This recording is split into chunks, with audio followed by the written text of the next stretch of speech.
Now we will be deriving expression for average power. We have to derive it for the resistance, inductance and capacitors separately. So first we are going to derive it for the resistance. Now when we are deriving average power for the resistance, you have to understand this, that in case of resistance, we know this, suppose EMF here applied is given by E equal to E naught sin omega t, and the current is given by I equal to I naught sin omega t. These are the equation 1 and 2. We know that the power is given by E into I, that is EMF into the current. Now as far as EMF is concerned, it is E naught sin omega t and current is I naught sin omega t. When you multiply these two, you will be getting E naught I naught sin square omega t. Now power is given by dW by dt, rate of doing work of an object. This is the instantaneous power. From here you can write dW equals to P into dt. Now what is P? It is E naught I naught sin square omega t and multiplied by dt.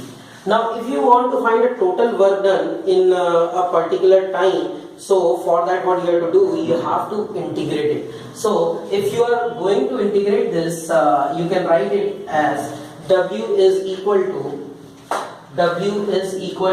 integration dW, and that will give you, see, E naught I naught is constant, so that can be taken outside, and integration 0 to capital T sin square omega t dt can be written. Now you know that how to integrate it. You know this, that you have to convert it into linear function. So it is E naught I naught divided by 2. When you divide by 2 and multiply by 2 sin square omega t can be written as integration 0 to t 1 minus cos 2 omega t dt. Now if you integrate it, you will be writing it E naught I naught by 2 into integration of 1 dt would be t, limit would be 0 to capital T, that will be small t, limit would be 0 to capital T, minus sin 2 omega t divided by 2 omega, and limit would be 0 to capital T. You know this, that when you integrate it by the coefficient of t, you have to divide also, okay, if it is not t in that case. So this is what we have now. You have to integrate it. If you have to integrate it, you will be getting, it is equals to E naught I naught by 2 capital T minus 0, that is the first term, minus 1 upon 2 omega, and here you can write sin 2 omega can be written as 2 pi by capital T. First you substitute capital T here, and minus sin, when you substitute 0 here, so that will give you 0. Okay, now you can see here that capital T and capital T is cancelled. Sin 4 pi, 2 2s are 4 pi, and sin 0, both values are 0. So actually this entire term would be 0. So what is left is only t, nothing else. Okay, so you can write it as E naught I naught multiplied by t, that is the total work done, and average work, you know that work done upon time is called the power. So here it is the power is equals to work done upon time, and that can be written as E naught upon root 2 into I naught upon root 2, and that can be written as EV into IV, because E naught upon root 2 and I naught upon root 2 are ERMS and IRMS. So this is what the average power in case of a resistance.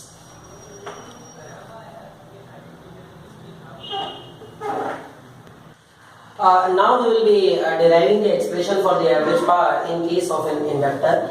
Now if we have to derive the average power in case of an inductor, for that first we will understand that this is the expression for the EMF, E equals to E naught sin omega t. One more thing, you know that the current in case of an inductor, the current, it lags behind the EMF by pi by 2, and that's why in case of inductor current lags behind, so I equals to I naught sin omega t minus pi by 2 is written. This is what the arrangement we had to do in case, special in case of inductor. Now I is equals to, see what we did here, I took minus common, so it is pi by 2 minus omega t, and sine of minus theta can be written as minus sine theta. So that's why I have written minus of I naught sine omega pi by 2 minus omega t.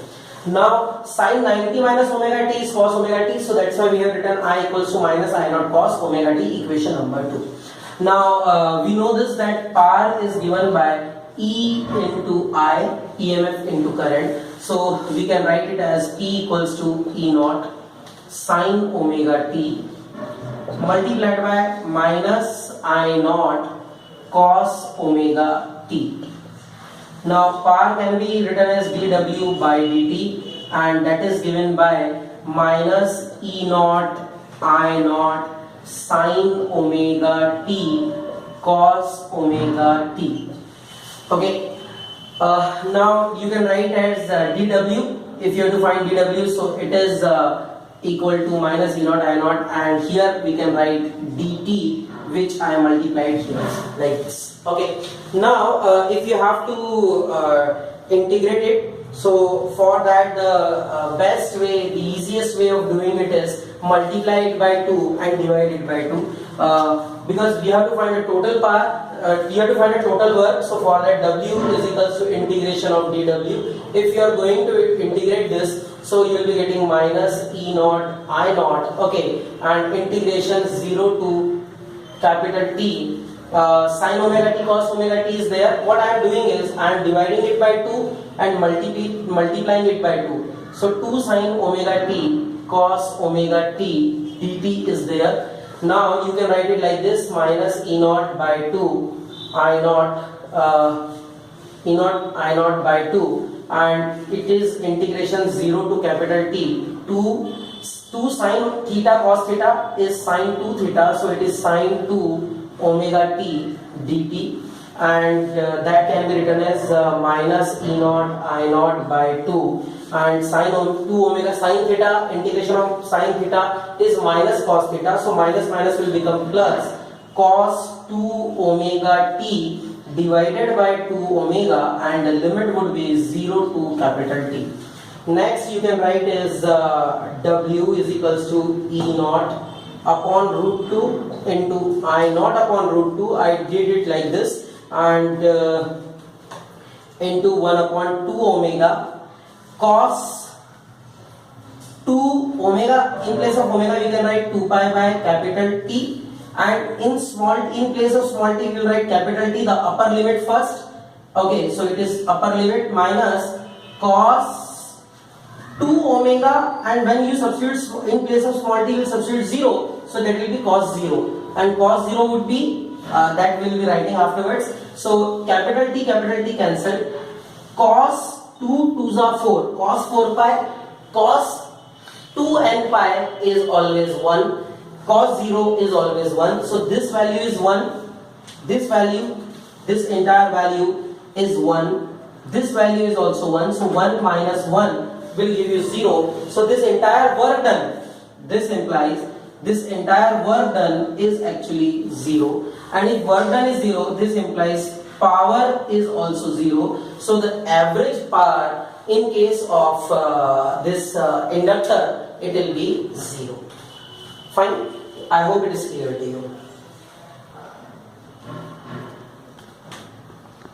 Now we will be doing the same thing for the capacitor. In a capacitor, you can see that if the alternating EMF which is applied is E equal to E naught sin omega t, and the current, you know this, in a capacitor circuit, the current actually leads the EMF by angle pi by 2. So that's why I is equals to I naught sin omega t plus pi by 2. You know that sin 90 plus theta is given by cos theta, so that's why it is I naught cos omega t. Now we know that power is equals to E into I, so you will be multiplying these two, so that will give you E naught I naught sin omega t cos omega t, and you know this, the same value you have earlier actually did E naught I naught by 2 sin 2 omega t, correct or not? And you know that power, to find the power, what you will do, it is written as dw by dt, and then you will be multiplying this dt there, so that will give you dw equals to this multiplied by dt, and later on you will be integrating it, and in the previous inductor 1, when you integrated it, it came 0, so that's why in this also I can write similarly that the work done will come 0, and if work done comes 0, then the power also comes 0, and hence the average power in case of a capacitor is 0.